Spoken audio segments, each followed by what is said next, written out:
Sir ఏంటి sir phone చేశారేంటి అన్న. నేనా మహేష్ నీకు చేయలేదే అన్నాడు. చేయలేదా మీ నెంబర్ నుంచి వచ్చినట్టుందండి అని ఆయన ముందు నిలబడి ఫోన్ కొట్టా. ఆయన టేబుల్ ఫోను సత్యాగ్రహి రింగ్ అవుతా ఉంది. సత్యాగ్రహి నువ్వా అన్నాడు. నేనే అన్నా. మహేష్ నువ్వా అన్నాడు. నేనే సార్ అన్నా. సత్యాగ్రహి నువ్వా అన్నాడు. నేనే సార్. మహేష్ బట్టి నా ఒరిజినల్ నేమండి, మీ ఆధార్ కార్డు చూపించుకున్నారా అలా అనేసరికి ఆశ్చర్యం. అలాగా రెగ్యులర్గా వస్తున్నావు కదా ఆఫీస్కి, మా ముందు ఎన్నోసార్లు మాట్లాడుకున్నాము కానీ ఈ విషయం బయట పెట్టలేదు. చెప్పలేదంటే నేనని తెలిస్తే అది తిరిగిపోతుంది సార్ మీకు. నేను గొప్ప రాసిన సరే లైట్గా ఉంటుంది. ఇంతకు ఎవరా వ్యక్తి? ఆయన ఉమామహేశ్వర అని, ఓకే, బసవరాజు శ్రీనివాస్ గారు అని ఇప్పుడు ఆయన బీజేపీలో ఉంటున్నారు. ఆయన గదువు రాగానే శ్రీనివాస్ గారు మహేష్ సత్యాగ్రహి అన్నాడు. నిజమా అన్నాడు. అవును నా ఫోన్ నెంబరు పాపులేటర్ నెంబర్ మహేష్దే అన్నాడు. అప్పుడు ఆయన ఇట్ట పట్టుకుని తీసుకెళ్ళి చిరంజీవి గారి గదిలో తీసుకెళ్ళాడు. 3 నెలలు రోజు వెళుతున్నా చిరంజీవి గారిని నేను చూసేవాడినే తప్ప నేను గదిలోకి వెళ్ళే ప్రయత్నం కానీ మాట్లాడే ప్రయత్నం కానీ అసలు నేను ఒకడు దృష్టి పడాలని నా కోరిక లేదు. నేనైతే చేయాలని తప్ప. అదే తీసుకెళ్ళి సార్ సత్యాగ్రహి అన్నారు. మీరు రెగ్యులర్గా ఆఫీస్కి వస్తున్నారు కదా, మీరు ఎప్పుడు గదిలో రాలేదేంటి అన్నాడు చిరంజీవి గారు. అంటే మీతో నా పని ఏంటి సార్ అన్న. ఆయన షాక్ చూశారు. ఎంతమందిలో ఒకడో వేళ నాతో పన్నెండు వాడి అందరికీ నాతో పోయారట్టుగా. అట్లా ఆయన కూడా నేను రైటర్గా తిరగటం, పార్టీ కనుక కావాలంటే నన్ను నాతో రాయించటం, అట్లా నేను చిరంజీవి గారికి అందరి దృష్టిలో, పార్టీ నాయకులందరి దృష్టిలో పడ్డారు. 18 మంది ఎమ్మెల్యేలు కన్నబాబు గారు కానీ, గంటా గారు కానీ, బొత్స గారు కూడా తెలుసు నేను, మన పార్టీ కాకపోయినా రైటర్గా. అలాగా ఒక గుర్తింపు గౌరవం నాకు దక్కినాయండి. అది నేను అనుకుంటాను ఈ డెస్టినీకి దేవుడు ఇచ్చిన ఒక రూట్ అది. అట్లా చిరంజీవి గారితో పరిచయం అవటం, ఆ పరిచయం 5-6 ఏళ్ల పాటు కొనసాగటం. ఏనాడు నేను ఏ అప్లికేషన్ ఆయనకి పెట్టకపోవటం, నోరు తెలిసి నాకు ఇది కావాలన్నయ్య అని అడగటం. ఆయన అడగలేదు. ఇప్పుడు అడిగింది ఏమంటే ఈ సినిమా చిన్న అవకాశం ఉండని అడిగా. ఆయన గొప్ప మనసుతోటి ఈ 6 ఏళ్ళు నా జీవితానికి సరిపడా కాదు, 60 ఏళ్ళు, ఇంకొక 10 ఏళ్ళు 20 ఏళ్ళు బతకడానికి సరిపడా జీవితాన్ని ఇచ్చాడు ఆయన. అంటే కాకపోతే అంత గుర్తింపు వచ్చేది కాదండి. అంటే మీ వాయిస్ కల్చర్ ఆయనకు తెలుసు, మీ లుక్స్ ఆ క్యారెక్టర్కి సరిపోతాయి అన్ని అటువంటి చెప్పిద్దాము. మొత్తానికి ఆయన ఏ నమ్మకంతో ఇచ్చారనేది నాకు పెద్ద అది మిస్టరీ నాకు. సో ఆ నమ్మకాన్ని మీరు నిలబెట్టుకున్నారు, అది దేవుడి దయ అండి. సో ఇప్పుడు భాష గురించి ఇంత చెప్పారు కదా, ఈ భాష అనేది ఈ తెలుగు మీద ఆ పట్టు అనేది రిథమిక్ ప్రాసలతోటి రాయటం అనేది ఎలా అబ్బింది మీకు? నేను చెప్పాలంటే సార్, నేను చిన్నప్పటి నుంచి పాట అంటే బాగా ఇష్టం. సినిమా అంటే బాగా ఇష్టం, సినిమా పాట అంటే మరీ ఇష్టం. అలా వెంట 10th క్లాస్ టైంలోనే ఇంటర్మీడియట్ జాయిన్ అయ్యి ఆ గ్యాప్లోనే 5-6 months గ్యాప్లోనే ఒక పాత పుస్తకాల దగ్గర పెట్టి రేడియోలో పాట అంటూ 150 పాటలు రాసుకున్నా. మధ్యలో మిస్ అయిపోయి నెక్స్ట్ లైన్కి వెళ్ళిపోయి జంప్ అయ్యేవాడు, గ్యాప్ ఇచ్చేవాడిని. మళ్ళీ ఆ పాట వచ్చినప్పుడు టేప్ రికార్డు కూడా లేని రోజులు అయ్యి మా ఇంట్లో రేడియో పాట రేడియోనే అవి అట్లా. దాంతో అట్టా సాహిత్యంతో సినిమా పాట సాహిత్యాన్ని దగ్గర చేసింది. సినిమా పాటతోనే సినిమా మీద పాట మీద ఉన్న మక్కువే రైటర్గా నన్ను భాషపరంగా, నన్ను సాహితీపరంగా దగ్గర తీస్తుంది.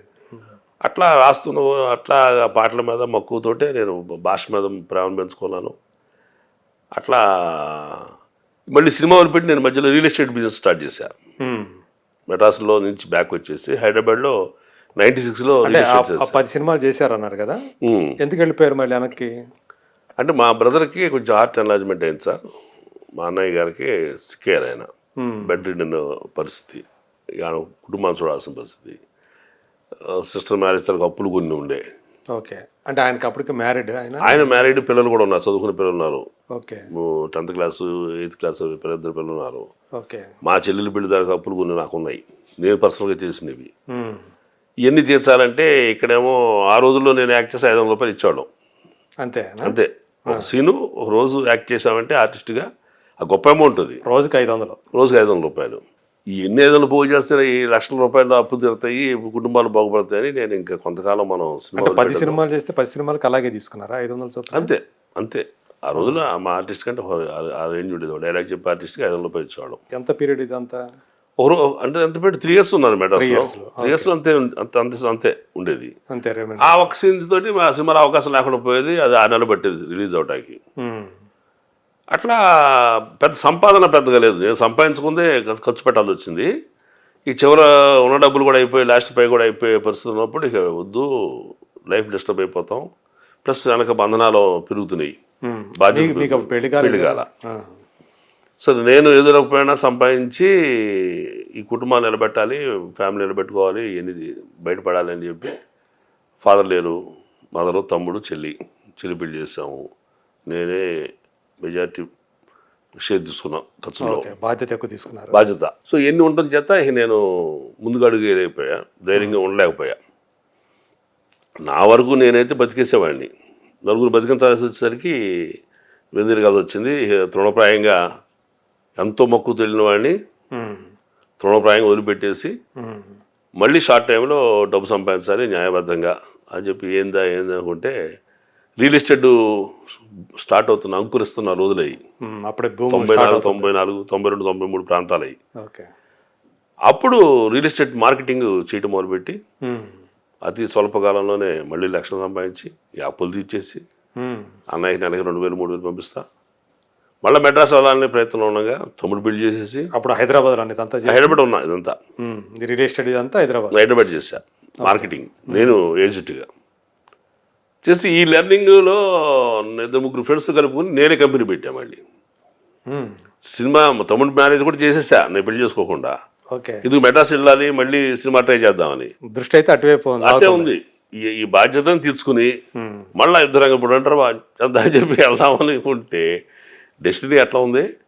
మళ్ళీ 2-3 ఫ్రెండ్స్ ఏమో మహేష్ అట్టవద్దు, సినిమా డబ్బు సంపాదించి మన సినిమా తీయచ్చు కదా, మనం బిజినెస్ చేద్దాము అని చెప్పని వాళ్ళు నువ్వు ఎండీగా ఉండు మనం చేద్దామని 2 ఫ్రెండ్స్ నన్ను ప్రోత్సహించి 3 కలిసి ఒక కంపెనీ పెట్టి నేను మేనేజింగ్ డైరెక్టర్గా ఆఫీసులో ఇలాంటి సీట్లు కూర్చోడం మొదలెట్టా. ఇక అది 13-14 ఏళ్ళ పాటు కొనసాగింది.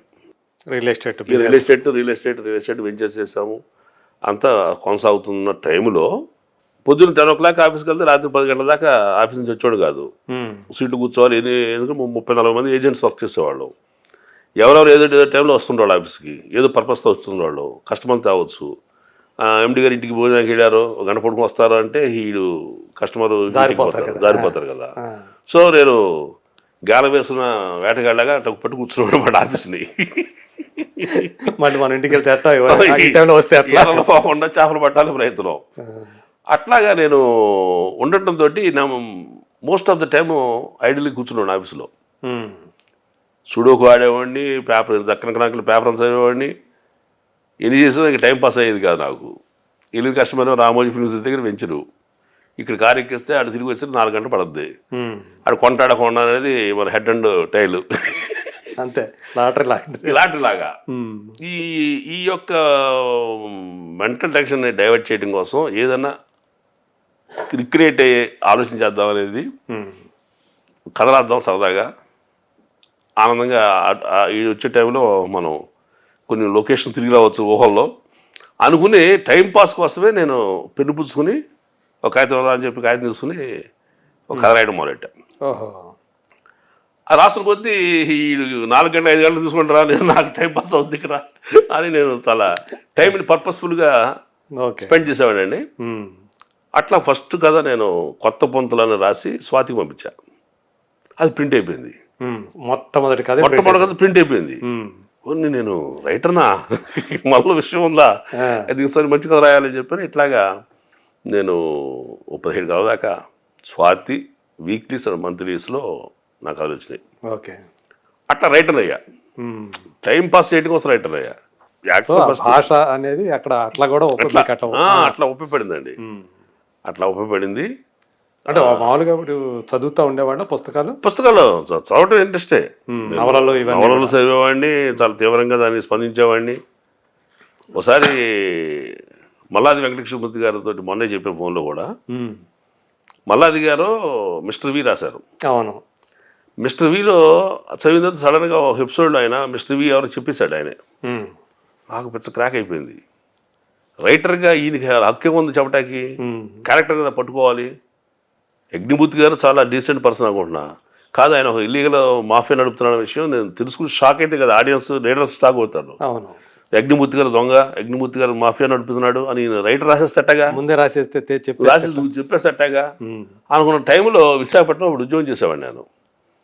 మల్లాది గారు ఏదో కథ సినిమాకి రాయటానికి వచ్చాడు. ఎవరు చెప్పారు, మల్లాది వెంకటకృష్ణమూర్తి గారు పలానా గెస్ట్ హౌస్లో ఉన్నారని చెప్పి. స్పీడ్కి వెళ్ళా, మల్లాది గారితో మాట్లాడాలని వచ్చారు ఆయన. ఫస్ట్ టైం చూడటం ఆయన్ని. సార్ నేను మీ అభిమాని అండి, మిస్టర్ వి చదివాను sir, who are you to reveal the suspense అండి. రైటర్కి మీరు పాత్రను పరిచయం చేశారు, మేము ఊహించుకుంటున్నాం. మీరు శ్రీహర్షే విలన్ అని ఎలా చెప్తారు మీరు? అసలు ఎపిసోడ్ స్టార్టింగ్ మీరు ఎట్లా రాశారండి? మీరు బస్ స్టాప్లో నిలబడ్డాడు, కిక్కిరిసిన బస్సులోకి ఎక్కాడు, తను ఎవరు గమనిస్తాం లేదా అనుకున్నాడు. ఇది ఎందుకు అనుకుంటాడు ఇతను అని మేము అనుకుని, లాంపలు దిగాడు, ఇరుస్తుందలోకి వెళ్తున్నాడు, చకచక నడుస్తున్నాడు అని మీరు చివరికి గదిలో తీశాడు, కూర్చున్నాడు. అసలు శ్రీహర్షి ఈ లొకేషన్ ఎందుకు వెళ్తాడు?